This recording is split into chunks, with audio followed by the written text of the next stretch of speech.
Uy, uy. Ala, kaibigan, sige, kunin mo lang kaibigan ni Raya.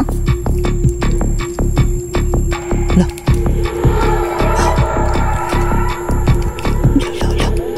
Ala. So, sorry mga kabusing, nanginig po yung kamay ko mga boss. Grabe. Sige kaibigan, kunin mo yung dalawa kaibigan. Wow. Yan. Wow, ala. Ala, ala. Sige, kainin po yan. Dah. Wow. Uy. So, yung mga bossing, naka-igli po tayo mga boss, no? Gising ko ng mga bossing, nag-aantay pa na ako sa mga kasamahan ko. Sino makakapunta dito? Ayun. Dito pa rin ako sa portal ni Raya. Yan, medyo parang uulan na, ayun, sama ng panahon. Sana mga boss ay hindi uulan ngayon, no? Ay hindi tayo mabasa. Yan, no? Gumagawa na naman si Commander Isol ng tunog mga bossing. Gumagawa siya ng parang mayroong nagbibidyoke po, yun, no? Narinig ko talaga, mayroong talaga parang nagbibidyoke. Posible naman walang kuryente talaga sa kabundukan na to. Pero may mga andar pa ng mga sasakyan o ano-anong natunog talaga ginagawa ng Commander Isol. Yan, nandito pa rin tayo sa kaibigan nating Hiraya mga boss. Naantay pa rin tayo kung sino man sa mga kasamahan natin makapunta. Sa kakaantay ko nakaigli po tayo mga boss. Nagising tayo na medyo lumamig ng ihip ng hangin. Nagising tayo bigla. Look! Ano to mga boss? Look! Kaibigan Hiraya? Siya do? Ano to mga boss? Look! Merong naglagay.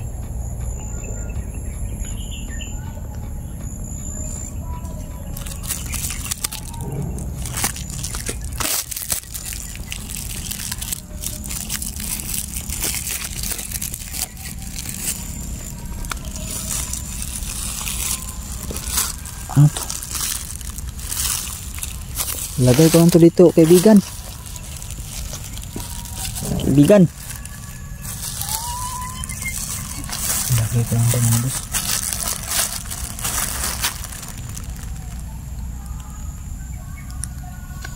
Yan. Meron pong naglagay ng pagkain mga boss. Hindi ko nakita kung sino. Katulog kasi tayo mga bossing, no?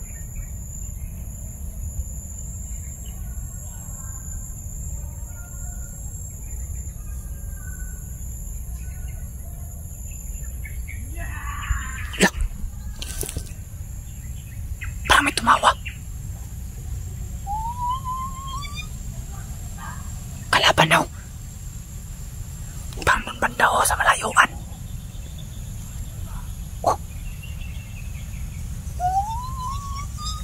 Ayun, sabi ni kaibigan Hiraya, wag daw ako mag-alala kasi dito po daw ako sa kanyang kaharian. Wala daw makakapasok dito mga boss.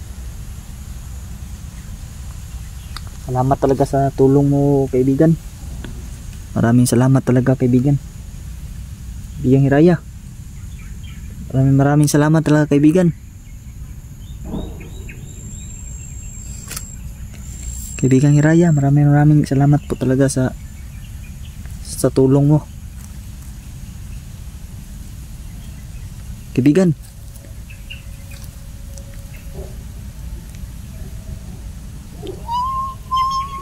Ayan, kala ko nawala ka na kaibigan. Diyan ka lang pala.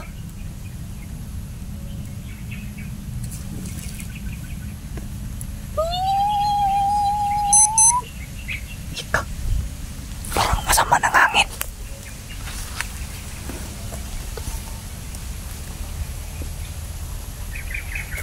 Huwag naman sanang umulan.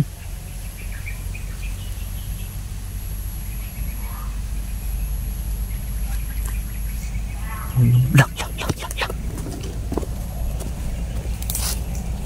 Parang meron talagang maririnig. Parang may nag-aaway talaga dun sa unahan talaga.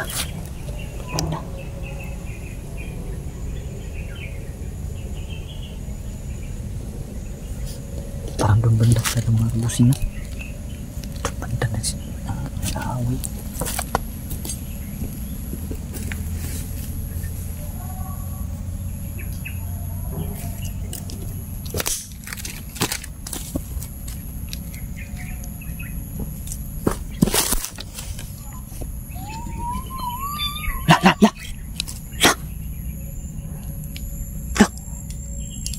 Uy.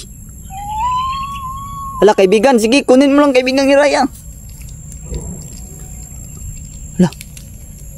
Wow. Hala. So, sorry mga kabusing, no, nanginig po yung kamay ko mga bus. Grabe. Sige kaibigan, kunin mo yung dalawa kaibigan. Wow. Yan. Wow, la. Sige, kainin po yan. La. Wow. Uy. La. Wow. Kinuha ni kaibigan ni Raya mga boss. Kinuha niya. Wow naman. Wow. Ayun mga boss, pasensyahan nyo na mga bossing, no, kung nanginig yung kamay kong mga boss nung nagpipidyo mga boss.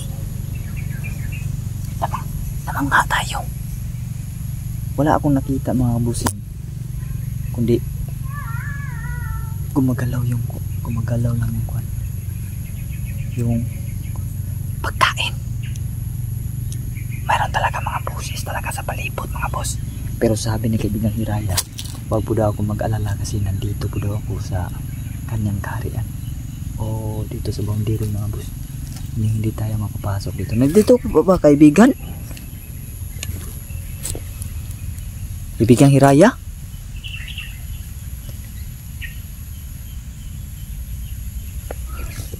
Wala na si kaibigan Hiraya mga boss. Siguro pumasok na yun dun sa nilang kaharian, no?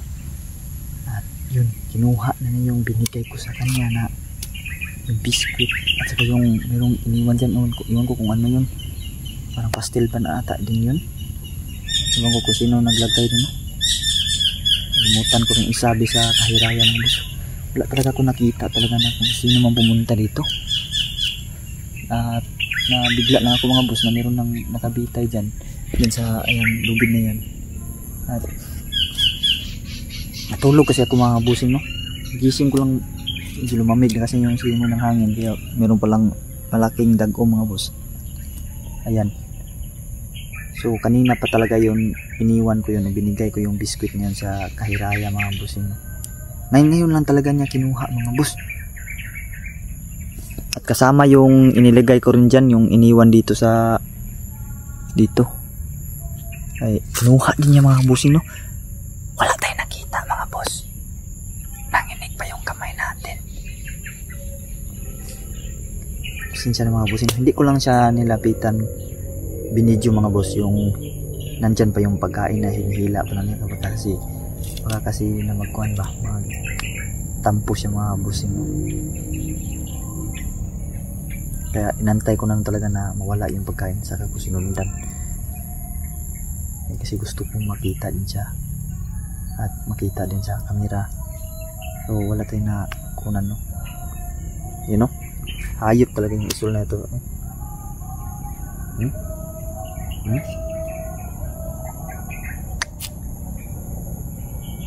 Gumagawa pa talaga si isol dun mga kabusing ng mga nagkakantahang mga tao. Yun yung pinakamalaking imposible, isol, kasi nandito tayo sa kabundukan at walang kabahayan dito. Mali yung ginagawa mo, panglilin lang sa amin, no? Hindi naman kami mauto mo dyan sa ginagawa mo niyan, you know? Oh, biglang lumalayo yung kantahan, biglang lumalapit, ano ka, sinsirte ka na malin lang mo ko dyan. Mag-aantay ako dito hanggang marating yung mga kasama ko, kasi kung mayroong dumating dito mga boss.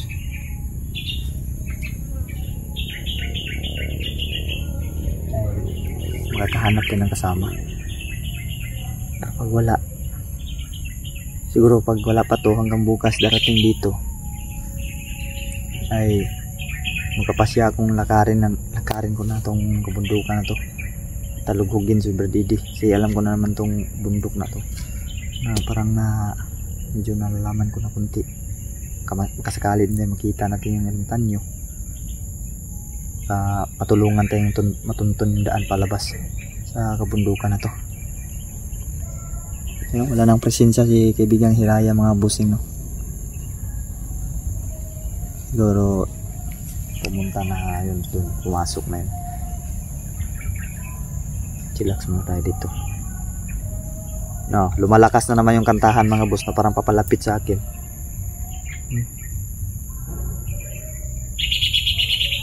Yun yung pagkakamali mo, Isol. Mali-mali talaga ginagawa mo. Walang videoke dito sa bundok na to. Posible yung ganyan. Lumalakas, oh. Parang papunta na dito sa akin. Iwan ko lang mga boss kung naririnig ba dyan sa aking kamera, no, yung mga ginagawa ni Commander Isol na nagkakantahan dyan. Palpak ka Commander Isol na gumawa ka ng panlilindang. Palpak pala, talagang palpak. Hindi ka paniwala yung ginagawa mong panglilindang, Isol. Biruin mo yung ginagawa mo, hangal ka. Gumagawa ka ng nagbibideo dito sa kabundukan na to.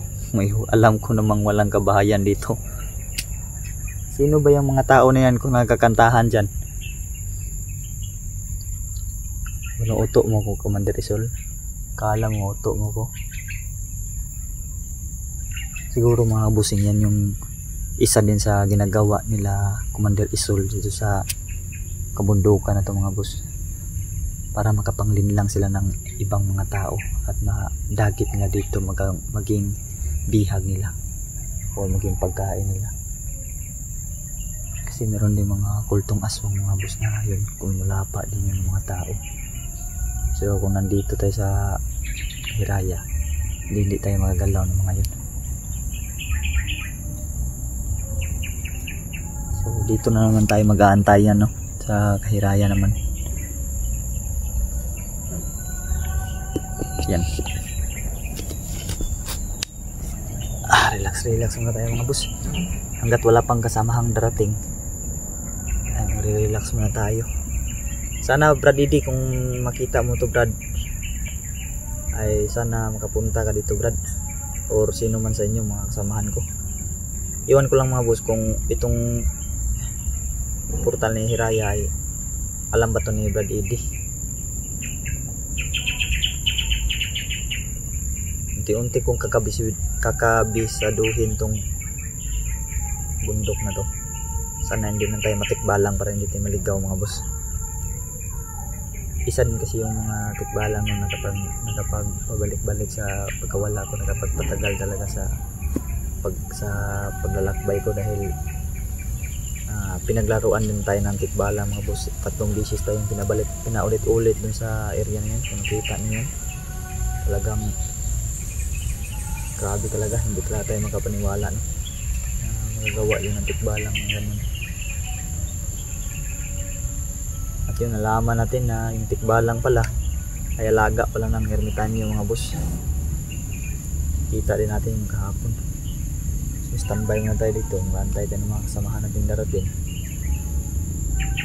So kung uulan to ngayon mga boss, kung sakaling uulan man, ay lalakad talaga ito, no? Kasi walang masilungan dito. Hahanap tayo ng masisilungan. Magawa si Isol ang gandahan dyan. Parang tanga ka talaga Commander Isol. Alam kong nanonood ka sa video ko. No, akala mo mauto mo ko sa ginagawa mo. Pero may posibilidad mga boss na ibang tao mauto talaga niyan. Lalo na yung mga walang paniniwala, mga busing, sila talaga yung mga unang mabibiktima talaga. Kasi kampante sila na papasok sila kasi alam nilang walang ganyan, si kunwari silang mga utak. Kasi Kasi iba yung pag-iisip ng ibang mga tao kaya nabibiktima sila. Katulad na lang ng iba, kunwari sa isang lugar may aswang, pero yung tao na hindi naniniwala sa aswang pumunta sa lugar na may aswang, maaswang talaga. Pero wala na, huli na yung lahat kasi naaswang na, nangyari na, no. Ganon din yung mga tao na napapadpad dito. Minsan yan may mga paniniwala, minsan walang mga paniniwala. Walang pili kasi yung mga nilalang na yan kung umiktima, mga boss. May tiwala ka man sa kanila, naniwala ka man sa kanila or hindi, once na ikaw yung natripan ng bibiktimahin ka talaga. Kaya mag-iingat na lang talaga, no. Malamang yun sa mga taong walang paniniwala, wala talaga yung pag-iingat talaga kasi kampante yan sila na hindi totoo yung mga aswang at mga ano-ano mga nilalang. Pero ito yung sasabihin ko sa inyo mga kabusin, hindi lang tayo ang nabubuhay dito sa mundong ibabaw, mga boss. Yan po yung tandaan natin, meron po mga nilalang na nabubuhay din dito na minsan hindi nakikita natin mga mata. Dito, ako lang mag-isa dito mga boss, pero nararamdaman ko meron mga matang nakatingin sa akin, no? Kaya pasiplat-siplat tayo mga boss. Kung ikutin mo natin yung camera natin mga boss, wala tayong makikita dyan kung sino-sino man. Pero minsan makakarinig tayo ng mga busis ng ating mga kasamahan.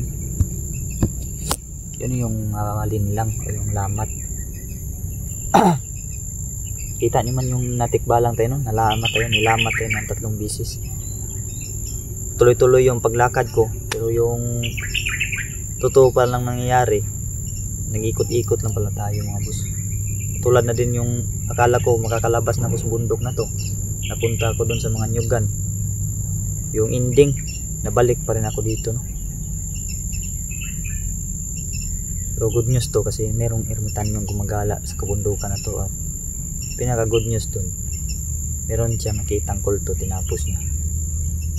Ibig sabihin kakampi yun. Ang kinabahala ko lang baka makita niya si Brad Eddie pagkamalan niyang kulto. Delikado talaga mga boss. Yun mga bossing, no, uupo muna din tong video na to at maantay tayo ng mga kasamahan natin mga harating dito. Siguro pag wala talaga ay bukas sisimulan ko na naman maglakad mga boss. Hanapin ko naman yung daan palabas talaga. Pag hindi mahanap, balik na naman ako dito. Ano lang talaga yung sitwasyon mga kabusin. Pero wag uulan ngayon, talagang hindi na ako magpapabukas dito, lalakad tayo at hahanap tayo ng mapagsilungan. At pag tumila yung ulan, ibalik na naman tayo dito para mayroon tayong depensa sa atin, no? So yun mga kabusin, no? I-off ko muna to mga boss. Abangan nyo lang susunod kong upload or update.